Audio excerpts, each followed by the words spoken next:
Welcome to TOMMO'S Race CHINWAG, your favourite Formula 1 podcast produced by a British biased bloke with a massive Swede full of very questionable wheel knowledge. Broadcast live on YouTube and after the fact on Apple Podcasts and Spotify. We have a good old natter about each and every Grand Prix of the season. My name's Tommo, let's talk about it. We are so back. We are back. TOMMO'S Race CHINWAG 2025. It's a pleasure. We're here. We're live. Let's talk about it. How are we doing, everyone? Thank you all for joining me here live on YouTube. Halita Strike, Chibs, Mikel, Supragino, Owen Sploder, and the rest of you, everyone who's watching, however you're consuming this podcast, this live stream. Background's changed a little bit. It's a work in progress. We're getting there, okay? Formula 1 is back for 2025, and we're going down under, mate. We're going down under.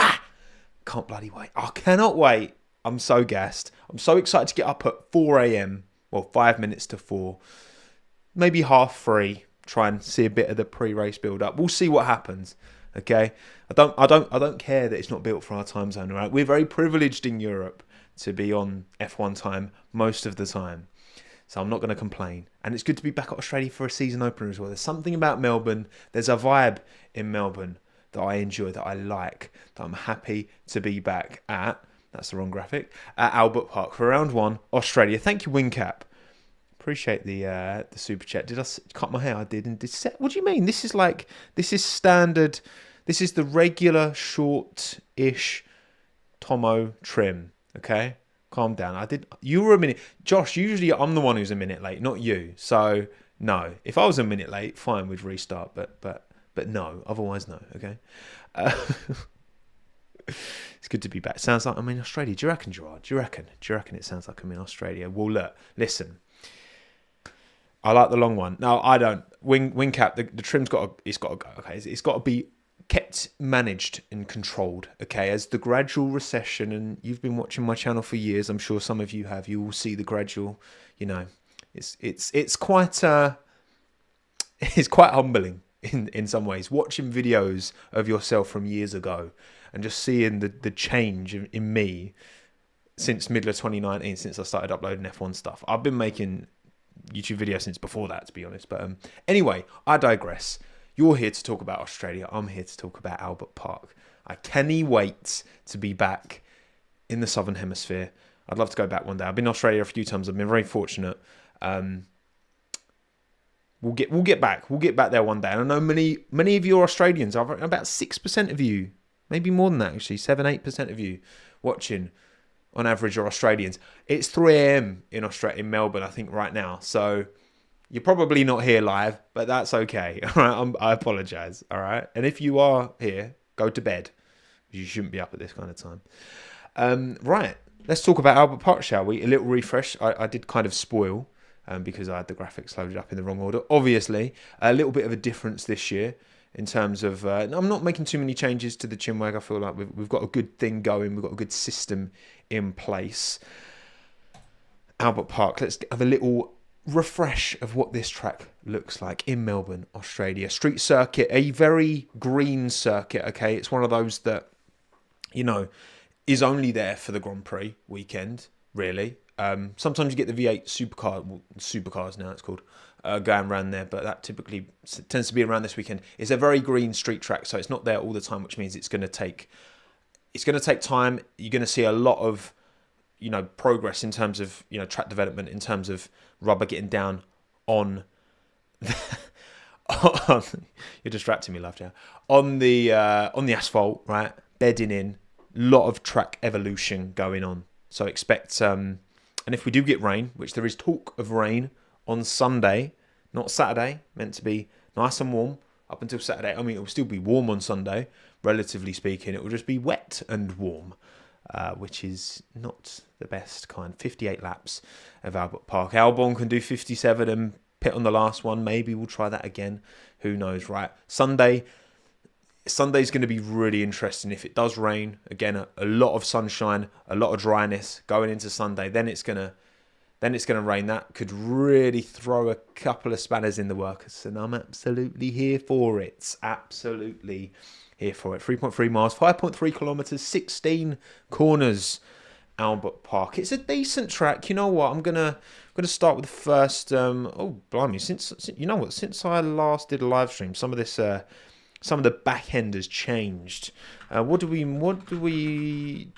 make of Albert Park? I want to hear what you think of the circuit. Okay, is it a banger? Is it a clanger? Is it a small bang? Or is it a mild clang? Let me know what you think. What do you make of Albert Park? It's been around for a while now. Obviously, many an Australian, many an F1 fan will hark back to Adelaide. I don't think that's happening anytime soon, to be honest. It feels like Albert Park and Melbourne have got a good deal. There's been talk of moving F1 to Sydney in the not so distant past. I mean, it feels like everywhere wants to host an F1 race now. I do think, is there room in a 24 race calendar for another oceanic track? Sure. Would I like that to be in New Zealand instead of Australia? Absolutely, because, you know, we've already got one in Australia. And I think there's a huge race in pedigree in New Zealand as well. So, I mean, I'm glad. Liam Lawson's proud to be waving the flag. We've got Jack. We've got Oscar. There's a decent contingent of Australasians knocking about this year. So, it's good to see. Adrian, thank you so much for the super chat. 25 Aussie dollars. Now go to bed. It's way too late for you to be super chatting at 3 a.m, Adrian, but I do appreciate it. Thank you so much. To a new year of CHINWAGs. Amen indeed. Okay. A few of you are saying that you're getting audio delay as well on this, which I'm not sure why. I'm going to have to work that out. It's obviously something up with OBS, which is a tad annoying. It's going to have to, I don't know. We'll see. I will see if I can work that out at some point, because it is definitely a thing. Not everyone seems to get it, but some of you, it's fine. But I have noticed with OBS, sometimes when I did my last ad read in my last video, it was a little bit off, and I only noticed after the fact. But most of you, it's fine, but not all of you. So we'll have to get on top of that. Anyway, yes, Albert Park and Melbourne. Melbourne is a beautiful city. I've got to say, it's up there for me in terms of my favourite cities in the world. Got a lot of love for Melbourne, but never been there for the F1. So we'll have to see. Audio's upside down, Josh. How's that happen? That's phenomenal. When I'm loud, I'm actually quiet. Oh, God. But I tell you what happened last year around Albert Park. It was hot, and a bit too hot in Max Verstappen's right rear brake duct, because it exploded quite early on. Carlos Sainz, who had only about 16 days prior, I want to say, had his appendix out, took the lead and won the Australian Grand Prix. Max DNF'd. If Max had converted the win, which obviously he would have without that, he would have sewed the title up even sooner.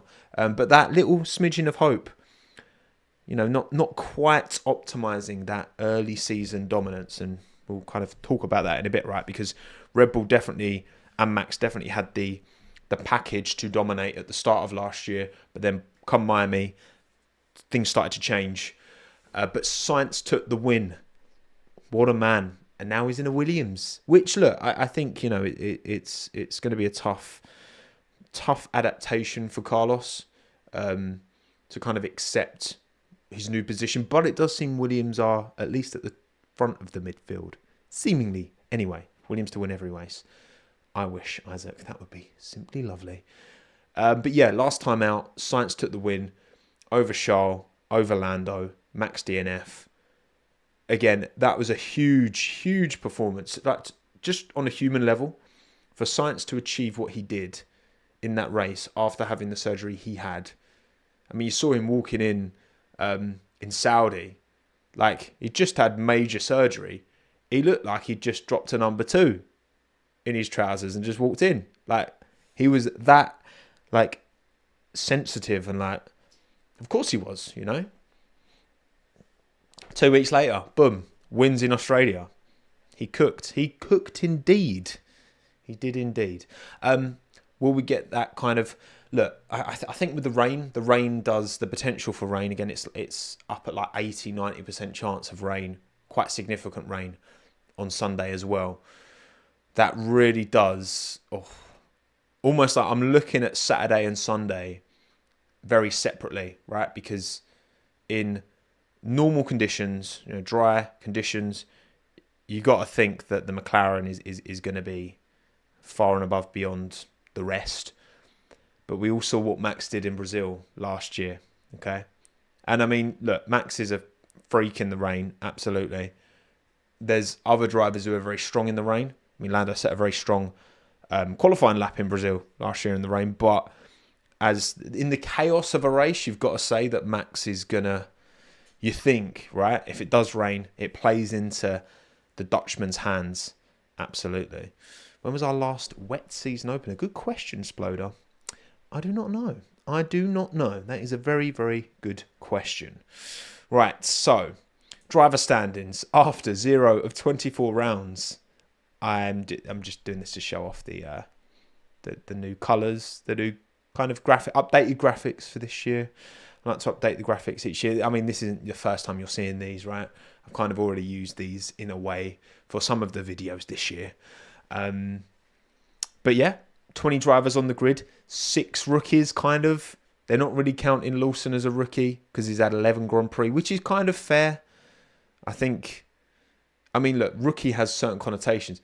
But then again, I suppose Antonelli has had a lot more mileage in Formula One machinery than Bortoleto or Hadjar have, even though Antonelli's not an F2 champion and not a vice champion like Hadjar.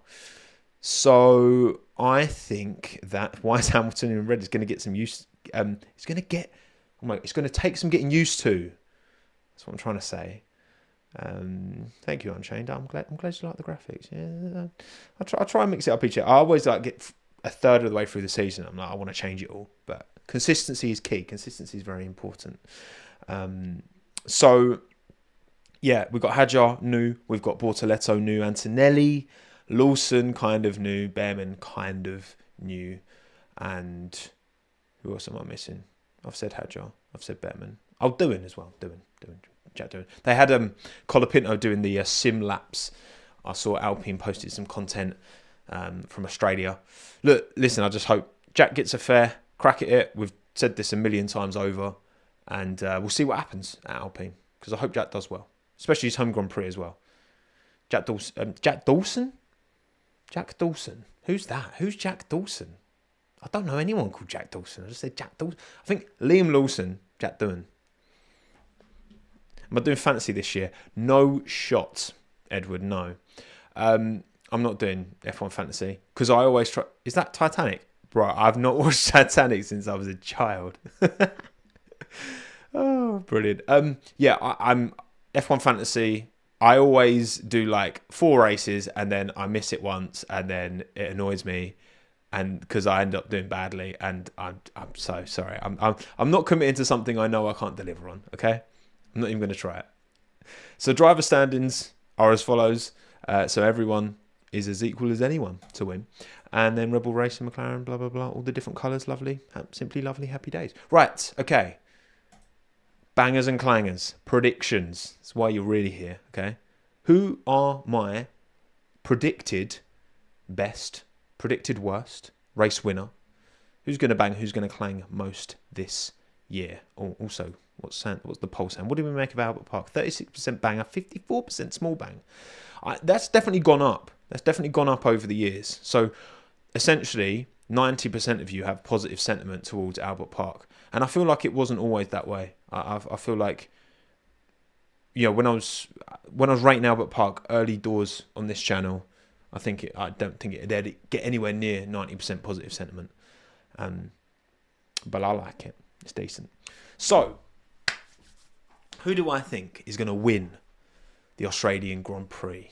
Well, Lando Norris, Oscar Piastri in a McLaren, very, very quick, looking like the car to beat out of testing. Of course, the race winner isn't done on Saturday. It's going to probably be a wet race on Sunday. Last time Lando had a wet race around Brazil, didn't go well for him. It was very, very tricky, difficult conditions, and he made too many mistakes. Oscar's not really massively proven himself in the wet either. Then, of course, you look to Ferrari, Charles Leclerc, Lewis Hamilton. I think you can't really question their credentials. In the wet, Red Bull, Max Verstappen, that doesn't need to be said. Liam Lawson, big unknown. Obviously, he jumped in Zandvoort to replace Ricciardo when he broke his hand and did a fantastic job in very difficult conditions. All in all, considering everything, who I think will qualify highest, but also who I think will have the bit between their teeth and I think will make a strong start to this season, my prediction for race winner of the Australian Grand Prix is Lando Norris. I've gone Lando. He's good in the wet. Brazil was not a good day for him, but again, will he have learnt? Will he have progressed? Brazil, Interlagos is a particularly tricky track with all the undulation. I'm going Lando. I'm saying Lando's going to win it all in Australia. But only the season opener. Charles Leclerc for the title. But what about you? Well, 1,640 of you predicted your race winner. Banger drive, clanger drive, banger team, banger clanger team. Almost got it right. And your prediction for race winner is Lando Norris. 33% of the vote. 25% of the vote for Oscar Piastri. 18% for Charles Leclerc. 11% Max Verstappen. Max has definitely got a shot. If it rains on Sunday, Max has absolutely got a shot. So watch this space. For me, it was between Lando and Max. I've gone Lando. I think he's going to get it done.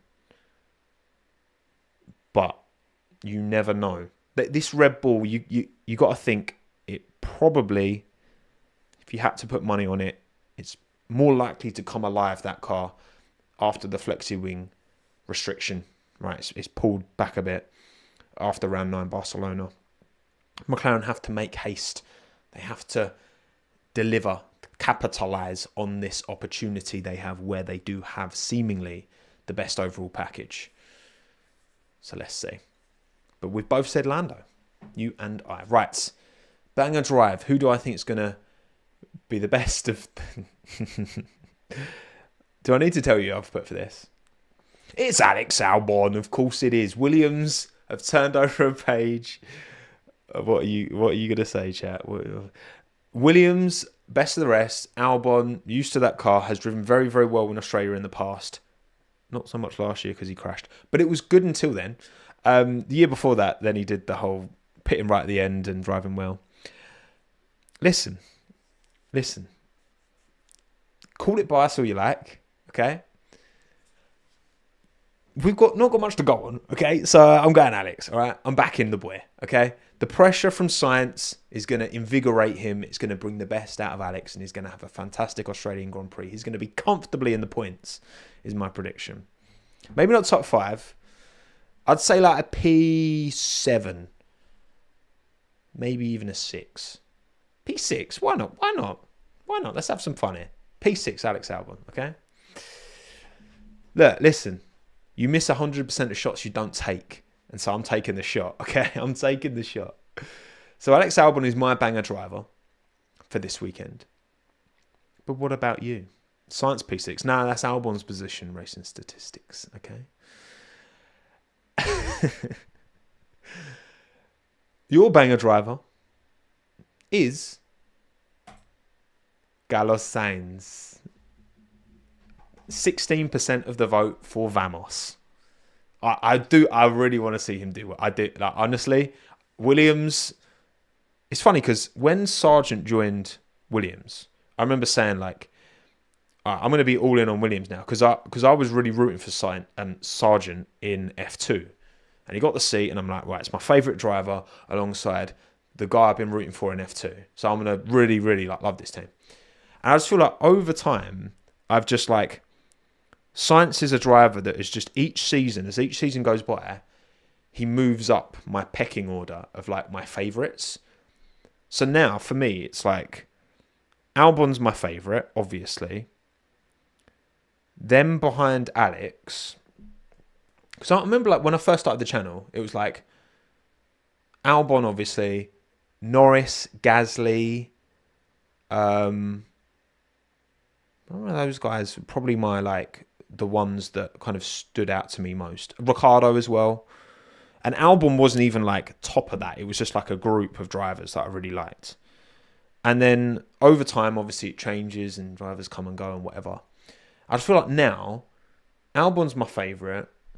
And then that next group, Sainz is definitely in that next group. I like Ocon. He's probably not in that next group anymore. I don't know. That's another video. But what I'm saying is, Sainz is my guy. And as much as I want to see Alex do well, I also want to see Sainz do well, because it's been a real shame for him to have to take this step down. And I hope Williams give him the package, and I hope he drives well this weekend in Australia. So Sainz, 16%. Antonelli, 14%. Hamilton, 10%. Piastri, 9%. Antonelli. Kimi. Listen, Kimi's had a lot of testing mileage. Mercedes, they've prepared him as well as they can. They've certainly prepared him better than Racing Bulls have prepared Hadjar or Sauber have prepared Bortoletto. So, look, Kimi's got this reputation for a reason. So, don't be surprised to see him flying out the gates. And at least he's got a little bit of experience. It's mad that Liam Lawson's never driven Australia.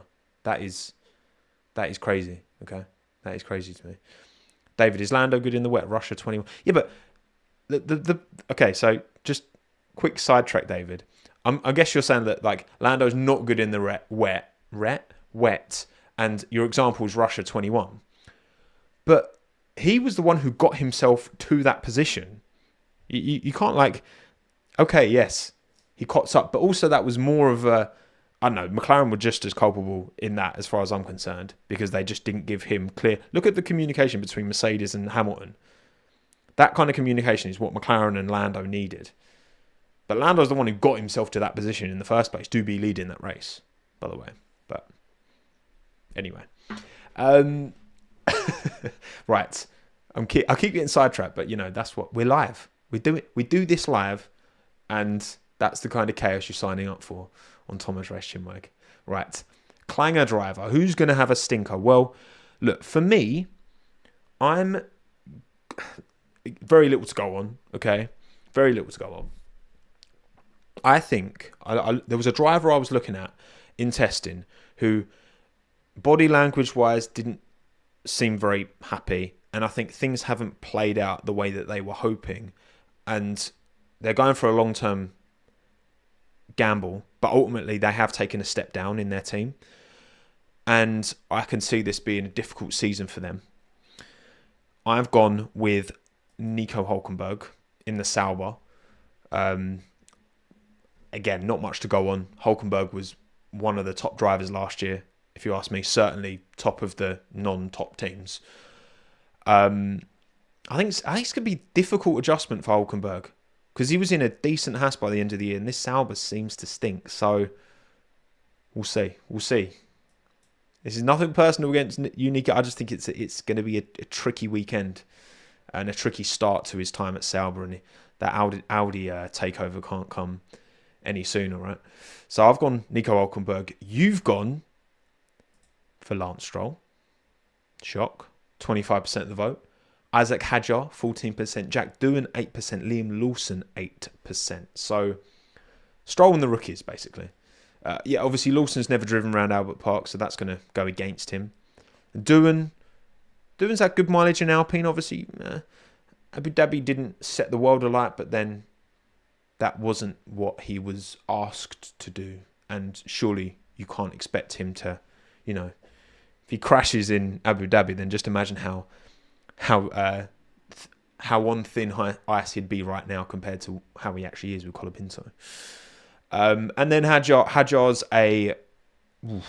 you hear I've heard a lot about people really believe that he has a ceiling. He has a really high ceiling. Does Isaac?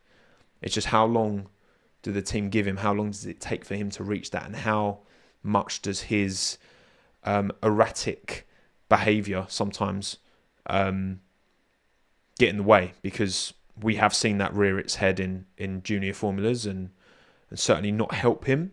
So, but I hope, again, like Yuki, you could say a lot of the same about Yuki at the start of his time. at that team, and I think he's now developed. And almost Hadjar can look to Yuki's example and see how he's changed over the years and been able to become this much more, calm, composed figure in the car. Because I worry for Hadjar that he's going to struggle with that side of things to start with. But yeah, you've gone Stroll. You've gone with the safe option. Let's be honest. Okay, banger team for me. Williams. I'm not only saying Alex is going to cook. I think Carlos is going to cook as well. Double point scoring for Williams in the first Grand Prix, especially it being wet. A little bit of unpredictability. I feel like I'm all in on Williams for this first race. Come on. I'm all in on Williams. Oh, good shout. Good shout, man, actually. Yeah, while you're here, give the stream a like. It will help Tommo. It will help Tommo. Especially as the video I put out yesterday absolutely clanged. So, if you don't mind watching that as well, my video about McLaren. If you don't want to watch it, fine. If it's that bad a video. But I don't think it was that bad a video. Banger team for me, Williams. I'm going all in on the Willies, okay? They're going to smash it. And for you, your banger team, McLaren, 41% of the vote. McLaren, quite consistent, quite dominant in that percentage. Again, if the rain falls, you just don't know. If it was going to be a dry weekend, I'd feel a lot more confident about that assertion, but I'm not so sure. Ferrari, 21%. Williams, 17%. So many of you out there have drunk the Kool-Aid as well. And then 9% Mercedes. Mercedes, man, it's too hot. It's too hot, okay? If it rains, chaos, cool. Kimi's very quick in the rain. But it's too hot for that Mercedes to operate. I feel like they need an upgrade. They need something to change in that car that's going to enable them to not absolutely destroy their tyres in anything but Baltic conditions. So there you go. But we'll see. I've been wrong about Mercedes many a time before. Very, very wrong many a time before. Okay, I'm just going to check the... Thank you, Colville, by the way, for the super chat. Who do you think's getting booted out? Like doing a Hadjar, maybe. Anyone else come to mind? Who do you think is getting booted out?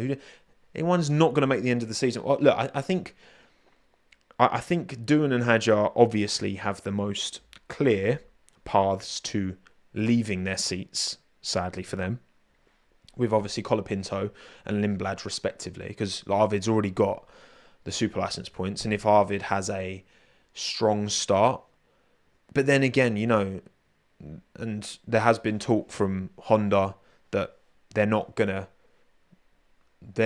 fully gonna like bring Yuki to Aston Martin. They've done as much as they can essentially for Yuki, which tells me that okay, maybe they would consider, if they still think there's something there with Hadjar, maybe even putting Yuki mid-season.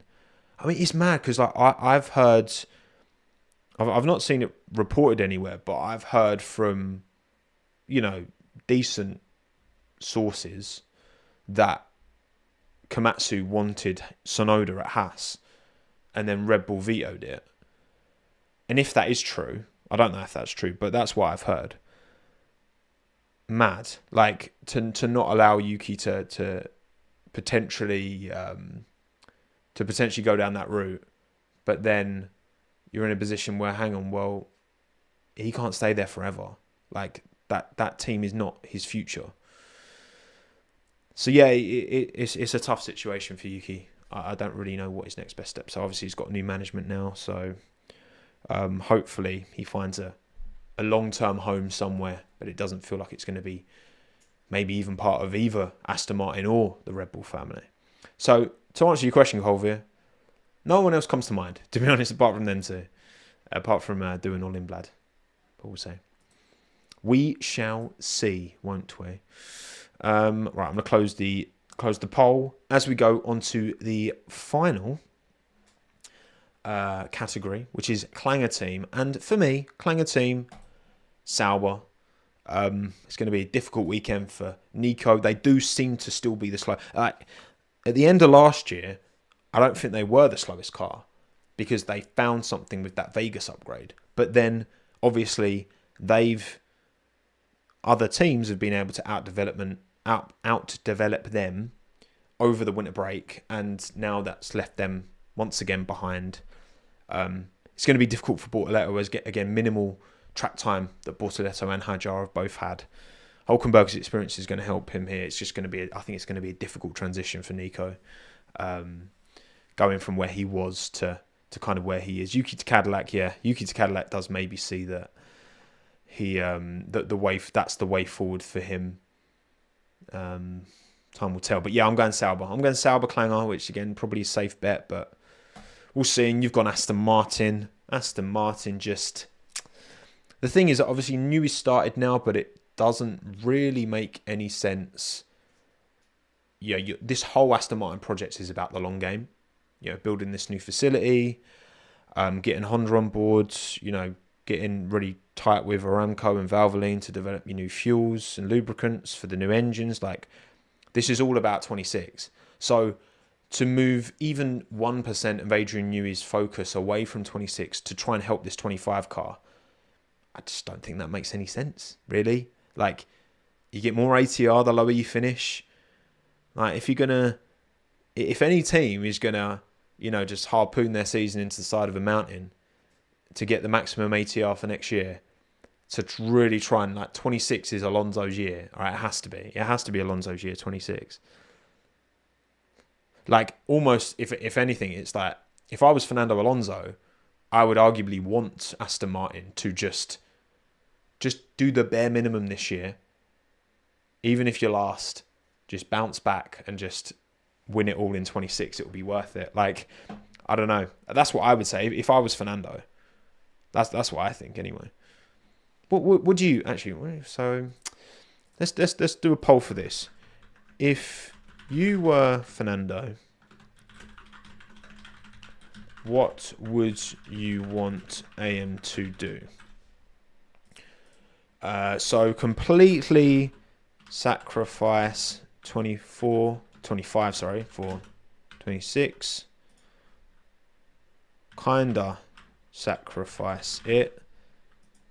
Not really sacrifice it. Don't sacrifice it. That's that. I've not worded it very well, okay? But we're live here, okay? I have 1,800 people watching, so we're just gonna say like that, okay? And we're gonna work it out along the way. Alonso's finished. Oh, Alessandro. No. I very much. I do have 10 shares in Aston Martin, which are not worth very much. I think they're worth like 30 quid now. So completely sacrificing does not guarantee success. True. But again, what is the maximum realistic payoff? If Aston Martin really did try and turn around their current car for 25, the best they can hope for is to be fifth. They're not going to do it to such an extent that they, break the top four. Like, it's not going to happen. So I hate this mentality of F1 just sacrificing seasons. And you know what? Maybe it's just that when you have these regulation changes so frequently, we've had 22, 23, 24, 25, right? 4 years. He's not loads of time, really. You can certainly argue that should the reg changes from here on in be, extended, instead of 4 years, should it be, 6 maybe? I understand there's, you should change the regulations to, breathe a more relevant to the moment perspective on Formula One.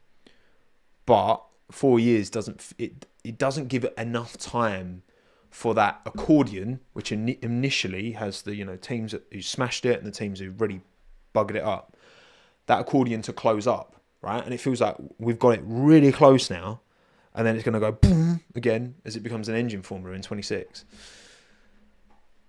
Hold the share. We'll see about that. I don't know. What are you saying in the poll? 59% completely sacrifice 25 for 26. 30% kind of sacrifice it. 7% not really. 4% done. So 10% of you think they shouldn't really sacrifice 25 for 26. I don't get that. But there you go. Verstappen and Alonso Le Mans 25. Oh, that'd be lovely. We've seen the video. There's that F1. F1 put a piece out of the drivers, like a little season intro, and they asked, what's your greatest achievement? And Alonso straight away, Le Mans 24-hour champion. Didn't say his 2 world titles in F1.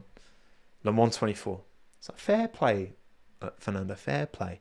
Him and Max are cut of the same cloth. Absolutely, they really are. JJD, you're an idiot for saying Albon will do better under the pressure of having Sainz as a teammate. He couldn't even handle Colapinto. He couldn't handle Colapinto. Wasn't it 7-2 in qualifying to Alex? I don't know, JJD. I don't know if that makes me an idiot. But I appreciate... Oh, and you've posted it twice as well. I thank you, JJD, for posting that twice. Just in case I missed it the first time. I really appreciate that, JJD. It's very, very kind of you. Very nice. Right, okay, let's go team by team. Let's start with the team who seem to have the competitive advantage at the moment, which is McLaren. Can they make it count? This is so important that they capitalise on this, because this is they do have the quickest car, clearly, right? And they're going to play it down. Of course they are. They need to strike while the iron's hot. And really, both drivers need to try and gap the other, okay? Because only one driver can win the Drivers' Championship at the end of the day. And this is a huge opportunity for Lando, huge opportunity for Oscar. McLaren haven't gone into a season with the quickest car for a very long time. When was the last time McLaren started a season with the quickest car? It's got to be a while. I'm not sure. I am not sure. Did I miss a super chat, by the way? I'll come on to... I'll look at these super chats once they're in the relevant team. How about we do it that way? Yeah, they've got to strike with the iron's hot. Oscar extended... 2008, 2010, 2012? No, not 2012. 2000, yeah, 7, 8. It was tight though. It was obviously tight with Ferrari. I mean, starting the season, it's been a minute. It's been a long time for McLaren. But yeah, Oscar's got his new contract. That was announced today. Multi-year deal. He already had a deal, probably till 27 anyway. So it's probably extended till 29. 30 maybe even, which showcases that there is that belief in the team towards Oscar. He believes in the team as well. Why would McLaren? I saw Tommy dropped a good tweet. Saw in DTS when Christian was asked, who would you rather have, Oscar or Lando? And he said Oscar.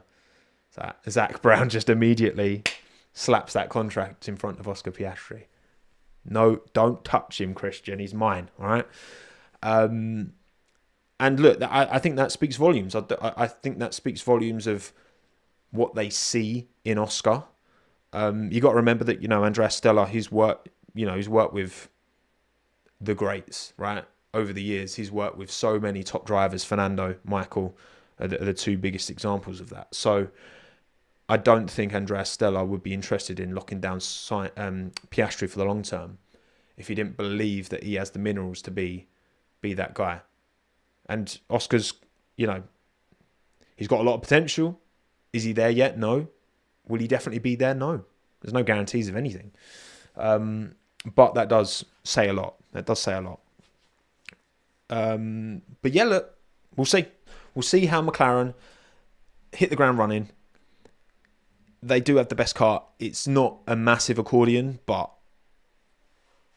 they should be able to take advantage. They should learn from too many mistakes last year. They should learn from them.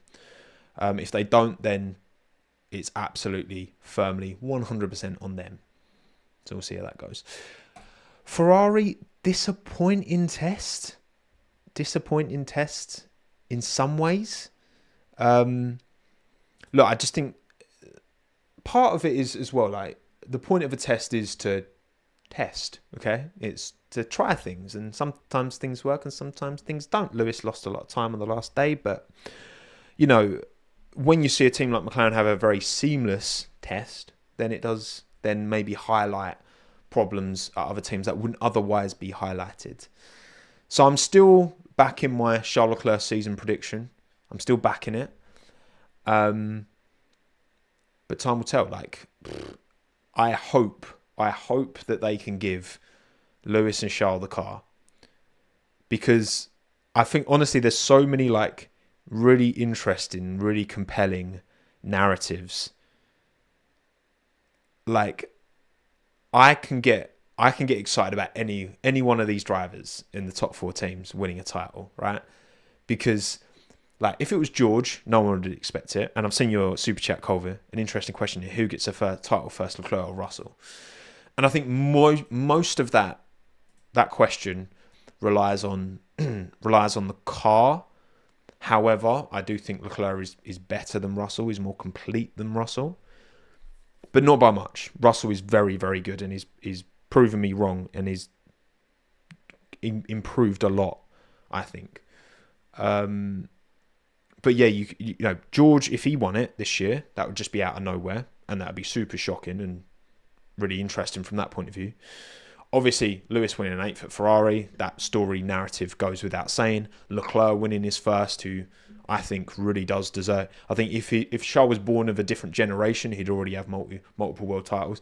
But then again, I think you can make the argument for a lot of drivers at the top. Lando and Oscar, obviously, a McLaren driver winning a driver's title for the first time since Lewis in 2008, and Oscar in only his 3rd season. Lando, who kind of knocked on the door last year. Like, there's an interesting narrative there. And honestly as well, like, Max still has detractors who, and you're allowed to not like a driver, that's fine. I don't think there's many people who don't believe that Max is the most technically gifted right now in Formula 1. But if he was to win it this year, given the car issues, and Max was still able to win the title against an all-firing McLaren with 2 top drivers, pretty all-firing Ferrari, like Leclerc outscored everyone in the kind of second half of the season last year. And if Max can overcome all that and still win, then like, he has to be really like that title would, I think, just solidify his place as one of the greats of all time. More than any other, actually, to be honest. More than any other. If he was to overcome all of that. Because, again, Red Bull just don't seem to have the package right now. Be like, oh, yeah, they're just sandbagging now, Red Bull, blah, blah, blah. No, they're not. They had Flovis on that car right at the end. That just, you don't do that unless you're, like, scrapping, trying to find stuff, you know. But, yeah, anyway, I digress. I think, yeah, Ferrari, I just really hope they haven't cocked it up over the winter. I really do. I really do. But time will tell. Red Bull, like I said, it's been a difficult, challenging start. I think that... what do I think? I think that Liam's going into a challenging situation, obviously. That goes without saying. He hasn't raced around Albert Park before. But I think that given Checo's struggles, given Pierre's struggles, given Alex's struggles, I think everyone's going to give, Liam a decent benefit of doubt, right, for the first half of the season. Certainly more of a benefit of doubt than Pierre Gasly got in his first half of the season at Red Bull. I just think that Max has it in him to turn it around, even across the course of this season, where we're going to new regulations in 26. Max is so adept at understanding what the car needs, and I think especially where they know that they need to work together to overcome this and get back to the front, because they have fallen back. I think once round 9 comes, it's going to be so interesting to see how much of a difference those stiffer wings makes, because the Red Bull car has been built within a stiffer a less kind of flexi wing, you know, without using that technology, basically, without doing that to the wings. That's what the Red Bulls used to. McLaren and Ferrari, well, McLaren, Mercedes, and Alpine in particular, are the ones who kind of pushed the flexi wing stuff further. So I think that I really hope that Red Bull don't fizzle away, because it would be very easy for them to be like, right, you know what, we've not had the momentum going into this year, let's just sack it off, focus on 26. That'd be very easy for them to justify doing, but I don't think Max would accept that. I think Max is going to be like, no, boom, we need to save this season because I want another world title, right? And they're not going to say no to him, you know? They're not going to say no to him. So, and I hope they don't. I hope they don't, because it could be very... Max Verstappen chasing as well. If McLaren start quick and Max is chasing, woo, that would be very, very, very, very fun. Right, Mercedes. I mean, I don't believe what we saw in testing, because it was pretty chilly in Bahrain.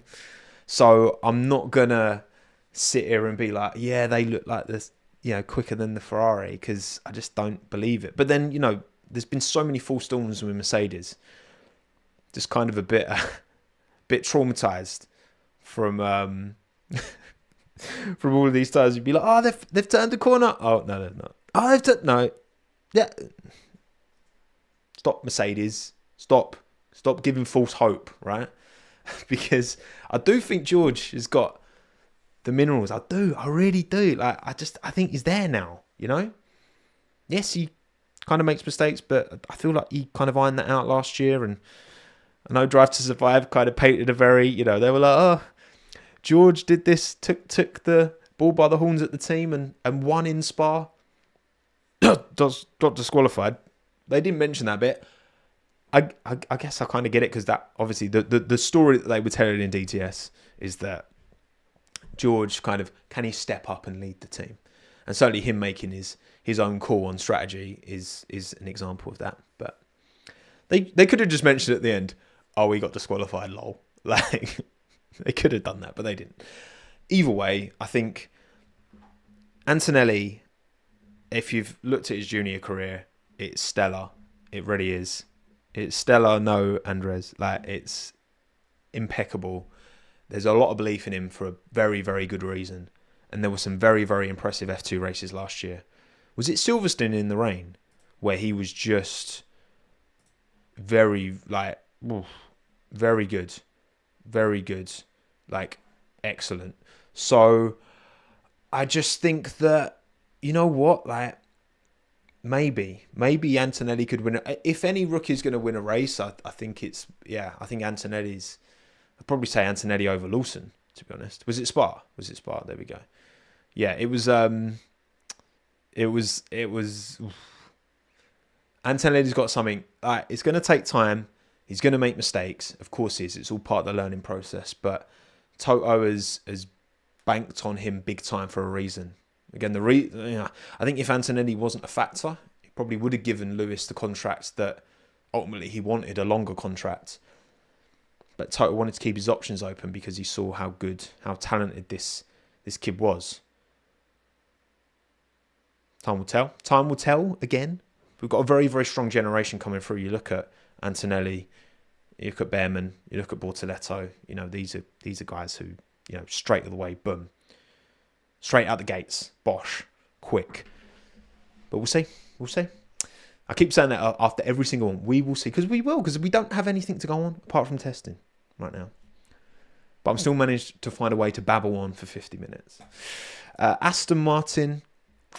That, again, kitchen sink. Throw it at 26. Sack off this year. Fernando, take a race off and do Le Mans like you did in the past when Jensen filled in your seat. Or was that IndyCar? Which one was it when Jensen filled in for Fernando around Monaco? Because Fernando was doing IndyCar. Was it IndyCar? Yeah, it was IndyCar. Okay, thank you, chat. Do it again this year, because give Drogovic a run out, right? He deserves it. So, because this year is just, I just don't see anything coming good of this year from Aston Martin, unfortunately. And also, yeah, I think the Yuki Tsunoda Stroll Honda situation does feel like that connection between Yuki and Honda isn't as strong, isn't as all-encompassing as I thought it was. So, do I think Tsunoda's going to replace Stroll next year now? No. Is that my prediction from my pre-season driver, my 2026 driver predictions? Yes, it was. If I could do that video again now, would I change that? Yes, I would. But there you go. So it does look like it's going to be Fernando, Lance for 26. See how they go. I just, please, you got to give Fernando the car in 26, please. You can't, like, you just dangled the carrot like in 23 when the Aston Martin was actually good, and then took it away again, and then just to like, come on, give him the car. But not this year. It's going to be terrible this year. Absolutely terrible.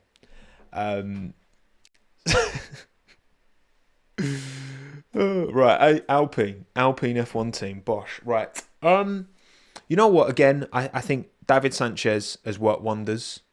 He's done bits.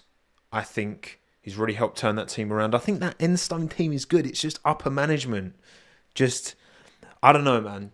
I don't know about you lot, right? I've watched all of Drive to Survive now. Briatore's in it quite a lot. I think Briatore's style, in my opinion, is a style of the past, which worked in the past. Do I think his style works in the present? No, I don't. I think it undermines Ollie Oakes, him being there. And I understand why DeMeo has brought Briatore in to be his kind of go-between because of his track record. But I just don't think that Briatore's approach is... I don't think that's going to help the team. I don't, to be honest. I don't. I really don't think it's going to help. I think it's going to hinder, if anything. So that I'm concerned about. I feel like if they gave Sanchez and Oakes... And look, Oakes has got to prove himself as well, okay? So I don't know. I mean, I thought Otmar was great. And I feel like everything that's changed, like come out now, it's kind of like Otmar was kind of made to be a bit of a scapegoat for everything that went wrong, because it's upper management who have continually interfered with this team and not helped them progress, even since the Cyril days as well, right? So, but they've got Pierre, who I think was driving top the end of last year. Reminded me of 21 Pierre Gasly. Just very good. And then you've got like Doohan, who I do think Doohan has been given that seat because they do see something in Doohan. How many times can I say do? I think they must see something. They've got the data, okay? They've got the understanding of where his numbers stack up relative to other, Ocon, Gasly, even Victor Martin, Paul Aaron, now Colapinto as well. They've got an understanding and an idea of where he theoretically sits. Now, of course, again, Abu Dhabi kept it clean, didn't put it in the wall, wasn't amazing, but give him a chance to at least show, all right, maybe I can be something good. Because you look at his F2 season again when he was, alongside Pourchaire and Vesti. Once they fixed his car, he outscored everyone. Now, I think it remains to be seen whether, because the Mercado Libre logo is on that car, okay? So it remains to be seen. Look, Colapinto obviously undermines Doohan, obviously. Doohan needs to be very, very close to Pierre, really, doesn't he? Like, first half of the season, to even have a shot at this. Even the slightest chance at this, really. Because We all know. It's going to... Colapinto is quick, bit crashy, but that can be turned down in time. He's quick. And that's what teams are looking for. You can dial out the crashiness in drivers, unless you're Pastor Maldonado. You can dial that out. And if Colapinto gets it, he will have in some way... he took the opportunity at Williams. He grasped that opportunity that was presented to him, and he's forced himself into the driver market conversation now. Which, if Williams hadn't given him that opportunity, no one would have been looking at Colapinto, because he was doing well in F2, but not well enough to, bring any attention. It just makes you wonder, doesn't it? What the drivers in F2, what could they actually do? And just because you win the title doesn't necessarily... Look, I think Bortoletto's great, but doesn't necessarily mean you're going to be able to carry that over, that 1-to-1, into a Formula 1 car. Ricardo Libre wouldn't sponsor Alpine for a reserve driver role, surely. And I think they... Who knows how much they've paid to be on the car. And I'm sure a commercial deal... It doesn't guarantee anything. We don't know what the terms are, but all the brands that support Franco, all they can do to help him is just to throw their money into the team and just try and increase his influence in that team. That's all they can do. That's all they can do.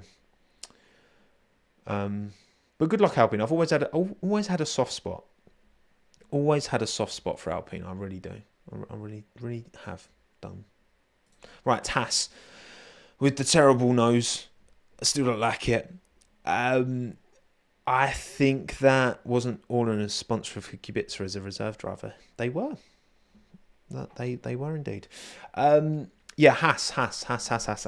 Right. Behrman Ocon.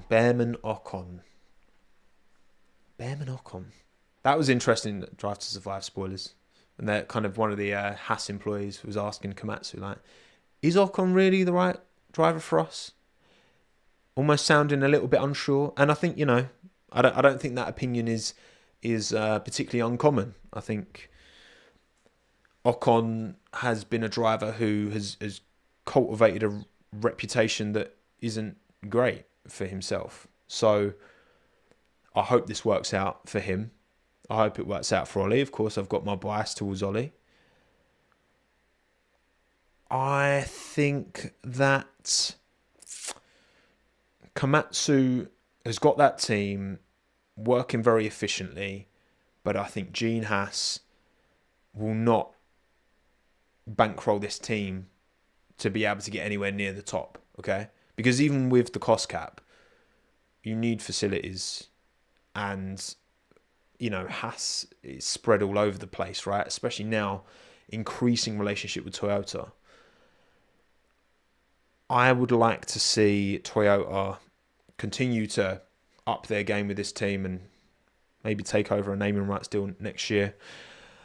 Because it feels like there is a real enforced ceiling with Haas. In a different way, but similarly to Racing Bull, where obviously there's an enforced ceiling with that team because they're a Red Bull Junior team. In Haas, it's just like, Gene's only going to invest so much. And part of the reason Gunter left is because he felt like the team needed more money to, develop and move forward. I think Gene's not looking for a team that wins world titles necessarily. It just gets his brand out there. It does well. It makes a good return of investment. And when he does eventually sell it, he will make a lot of money versus the team that he, bought. It was the kind of remnants of Marussia, wasn't it? And it kind of turned that into a team that immediately scored points. Cadillac, it's a good point, Alita, as well. With Cadillac coming in, Haas have not lent enough into being this all-American team. And they tried to do it at this F1 event, but they should have done it from day dot, because you've got Cadillac coming in that is actually a marquee in the US. Gene Haas, sure, he sponsors that NASCAR teams as well and that, but Cadillac's Cadillac, and that is gonna, I think, take a lot of the attention. I'm not just saying all US fans are just gonna see Cadillac and go, oh yeah, not Haas, but I'm talking about the media. I reckon the media coverage in the US on Cadillac, because it's General Motors, will be more, and that will then increase Cadillac's spread. Whereas Haas it's essentially a privateer team still. So Aston Martin did race together. Well, it was the remnants of Mana Marussia. It was they kind of went under, and then Gunter and Jean kind of worked together to like purchase a lot of the ex Mana Marussia facility, or that had the previous facility in Banbury, and a lot of the associated bits that were being auctioned off when that team went into administration. And they've done amazing things with it. Again, you can't doubt like what they've been able to achieve bringing in this team essentially from the ground up, using other people's leftovers essentially, and a team that Mana Marussia never achieved anything, you know. But Haas still feels like a new team still after 10 years. They're so vanilla, it's crazy. I kind of know what you mean. There. Like it just, yeah. I think they've missed the boat a bit on the American stuff, and I think just get into bed with Toyota and then crack on. But yeah, I think, look, Ollie's shown fantastic pace. He out-qualified Hulkenberg twice. Like, he'll make mistakes, and I think Haas are cool with that. I think Ocon is a very capable F1 driver, and I hope they give both of these drivers the arsenal, the weapons, right, to deliver, you know, to do their thing. Right, Racing Bulls, Bosch, great livery. Yuki he said it himself, he still wants that Red Bull seat. And, you know, new management, if Liam doesn't shine, if Liam struggles, and if Honda and that Honda connection is starting to kind of, you know, not break down, but come to its natural conclusion, its natural end, his relationship with Honda, then, because I feel like that them going to Aston Martin maybe works against Yuki. I don't know that, but I feel like maybe that makes some kind of logical sense. So if Yuki's kind of moving away, if Liam struggles to get up to speed, then gives himself a chance. He does. And I think Yuki's, you know, with his new management, he'll have a chip on his shoulder, definitely, and understandably so. A very aggressive lineup, I agree, Diesel. Like, Hadjar knows that Lindblad's there, and Lindblad's, you know, he's seen all the quotes. He will have seen all the quotes about Christian Horner. Really, really bigging up Lindblad. I think it could be a bit tasty. I don't think the car's going to be there. I really don't. But will he be as bad as the Sauber? I mean, I predicted Racing Bulls behind Sauber. But obviously, I think they have a weaker lineup. So, again, Hadjar, high ceiling. Will he get enough time to show what he can do? De Vries wasn't given much time, but then De Vries was not a junior. He was a rookie, but he wasn't a junior, was he? So, there was an expectation that De Vries could hit the ground running. When he didn't, there's no point keeping him, because the whole point of signing that driver is that they hit the ground running. No one's expecting Hadjar to hit the ground running. Again, especially with the lack of testing he's had. Yuki, though, it's a big year for Yuki. Biggest year of his career to date, you got to say, because, you know, 26, if seats are opening up and you take a gamble, you move somewhere. I mean, he's just got to get out of this environment. I mean, it's better to be here than no seat at all, of course, but if he can really perform in a Racing Bulls, and if Liam really struggles, which I don't think will happen, I could see Yuki smashing it, but I don't think Liam's going to really struggle. I do think Liam's going to be better than Checo was in that car. However, stranger things have happened. Yuki's got to keep his eye on the prize. Williams, look, I think that with Albon and Sainz, the experience of Carlos coming in, every team he's joined has gotten better. It's been better when he's left it. The Rilton investment, they seem to be working on this team in a more sustainable. they've had a different approach to Aston Martin, haven't they? Aston Martin thrown a lot of money at this big new facility and made all these high-profile signings, although Cardile still can't start yet. But Nui's come in, you know, cows come in. Sound like a farmer. The cows come in. And Williams have kind of signed vows, and they still have their brown door on their facility, which I fundamentally disagree with. But other than that, it's getting there. No more Excel spreadsheets. You know, there was a lot more work to take Williams from where they were to where they are now. Because the starting point that Racing Point were at before Lawrence, you know, rebranded it to Aston, that Force India were before Racing Point, and then obviously Aston Martin. That starting point was higher than Williams, because Williams had been bad for a long time, and they were saved by having the Mercedes engine in the in last generation, right? So I just think that the way that Williams are going about it feels, you know, very different to how Renault have long talked up their game and then interfered too much.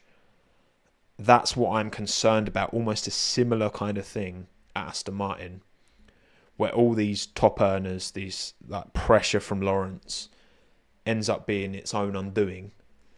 Williams, you know, Pat Fry vows, you know, you see a lot. James is with the owners a lot, with the Rilton a lot, and it just feels more collaborative and more open and less. The pressure's there, obviously, but not in the same. There's a negative pressure and a positive pressure, you know. And I think Williams is much more on the positive side than we've seen from Renault over recent years, and maybe even Aston Martin. So, watch this space, Williams. Look, maybe I'm an idiot for thinking Albon's going to outscore Sainz over the course of the season. I said it's going to be tight. It's going to be very tight between these two. I think it is. I think Albon is held in very high regard internally for a reason. James vows keeping Albon and not keeping Colapinto there is this pressure, because Colapinto could have been very, very valuable long-term to Williams, right? If Vowles didn't believe in Albon, then why has he let Colapinto go? Because Colapinto is very quick, more marketable than Alex is huge in South Asia, of course, but that South American Argentinian fan base, Colapinto is significantly bigger. So they wouldn't have let Colapinto go if James Vowles didn't see something in Alex, right? And something like that, I keep an eye on Alex more than any other driver. So I see, you know, you look at, there's not much to go on. That's the thing. That's the thing I get, right? That's why I think, you know, people think it's crazy. I get it, because there's not much evidence, because he's had Latifi and Sargent as teammates. However, I feel like this is his time now. This is his time to step up, and I think him and Carlos together, I'm excited. I'm buzzing. I am buzzing for this one. I cannot wait. It's going to be good fun. Come on, Williams. Gotta say, Williams, you're repping two of my favourite drivers. So let him cook. Right, Sauber, final team. Sauber. I still think the livery is all right. Okay, it's not as good as it was in the renders. It's not the worst livery, but taste. Bortoletto, I think's Bortoletto. Like, you can't look past a two-time back-to-back F3, F2 champion, and to win F2 in what is arguably the most competitive F2 season that there's ever been. An F2 season with Kimi Antonelli, with Ollie Behrman, with Victor Martin, with so many top drivers. He's good. Will they give him the car to show how good he is? No. You're just going to have to rate him relative to Hulkenberg. Playing the long game. It's going to be... Is it worse to be in a top car as a rookie because there's more eyeballs? Or is it worse to be in a bottom car as a rookie because you really can't showcase, what you can do? And I think Bottas and Joe were both... I think Sauber would have kept one of them if they did believe that they had it in them. But also part of me is like, Bonotto comes in, does he just want a completely fresh slate because he feels that approach is necessary and he doesn't want any carryover drivers wise? And I would understand that. I would understand why he would take that decision, Say it's a risk, a gamble, whatever you might think it is. I get it. It's just hard to see anything good. And this team just... 25 performance is no guarantee of 26 performance. But Audi's making their own engine. It's only going to be in this car. They're opening up their own engineering base in the UK, which is going to take time to get staff and get established. I think Sainz made the right decision picking Williams over these lot, because this Audi project is not going to come out the gates quick in 26. It's going to be a really difficult year this year. And it feels to me it's more like a 28, 29 earliest that this team is even potentially competitive at the front. And it's all a relative game, right? So they've got to make all of these improvements and these changes. Whereas other teams, McLaren, Red Bull, they've got their facilities that work and, are established. Then you look at Aston Martin, you look at Audi, like they're building new stuff and they're changing things. Well, they've got to change it and then catch up. Big tough ask, but I'm sure Carlos is now looking back, being like, yeah, you know what, I made the right call. And with I mean, I don't know. It implied in Drive to Survive that, and I guess, yeah, it probably was the case that it was Flavio calling Carlos that delayed his him signing on the dotted line with Williams. But I just don't think going to work for Briatore is the way forward. I really don't. But that's just my opinion. So for what it's worth, which is very little. Right, okay. I'm going to have a quick look through the super chats. Appreciate you all for supporting what I do. You don't have to super chat, you really don't, but thank you to everyone who does. I do appreciate it. AIV, thank you for the super chat. Sainz moves to Q3, Portland moves to Q2, and Anthony stays Q2. So what are you saying that? Oh, first qualifying session. So Sainz Q3 and Bortoletto and Antonelli gets Q2. Yeah, first qualifying session of the year should be dry. In terms of, obviously, you've got that top four teams. I think Lawson's going to... I don't expect Lawson to get to Q3. Just, he's not driven this track before. And the Red Bull isn't, it's tricky. So that ultimate pace, I think Liam's going to struggle to get into Q3. I think the warmth, I worry about the temperature on Saturday for Mercedes, So that might stop Kimi and even George maybe getting into Q3. I don't know. I think that the pit stop, the race is definitely not cancelled due to weather. Don't worry. It's definitely not true. I think pole should be Lando. It should be Lando. I think pole Lando. I could see Max not being in the top three, but then in the race, if it rains, making his way through and winning. I could absolutely see that. Oh yeah, do it, Seamus. Do a Patreon Fantasy League. Absolutely. Why not? Do it. Get it done. And stick it in the Patreon. Love it. Max will get Q3. I think outside of that, yeah. Lando, I'm going Lando pole. I'm going to say, Lando pole, Oscar P2, and Charles P3.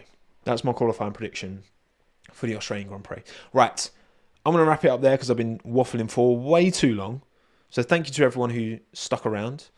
1,800 of you. Really do appreciate you taking the time and watching what I do. And I can't wait for this season to crack on. And it should be fun. So what we will do, we'll do a post-race stream on Sunday, because obviously the race is very early Sunday morning in the UK.